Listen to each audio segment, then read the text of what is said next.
Seks za početnike naziv je knjige koja je nastala pre 14 godina, a na koju se sada oslanjaju radionice koje vodi njena autorka Jasminka Petrović i psihološkinja Ivana Lukić. Ove edukacije imaju za cilj uspostavljanje komunikacije između učenika, roditelja i nastavnika na temu seksa. Sprovode se u 20 osnovnih škola u Vojvodini, a jedna od njih je bila i Zrenjaninska, za decu ometene u razvoju 9. maj.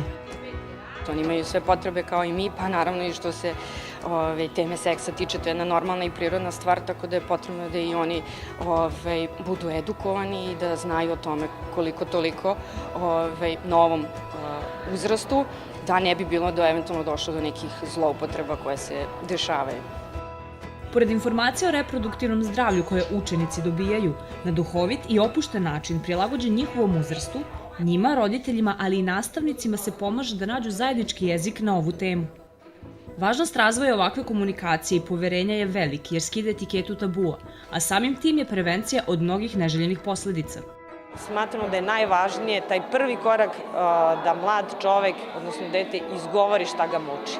Da ne guramo pod tepih, da se ne pravimo kao da kod nas ne postoji ni maloletnička trudnoća, ni silovanje, ni pedofilija.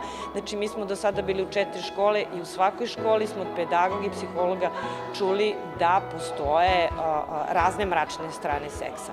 Ne smemo da previdimo neke situacije koje su mnogo važne za srećno odrastanje. Zbog toga što su mnoge škole prepoznale važnost seksualnog obrazovanja dece i izrazile želju da se priključe edukacijama, planira se proširenje projekta. Nismo ni sanjali da će ovako biti veliki broj učesnika i vrlo smo zadovoljni kako sve protiče i to nam govori da je ova tema nešto što adolescente zanima i nešto čime zapravo treba svi ozbiljnije da se bavimo, jer to je nešto što nas prožima kroz ceo život.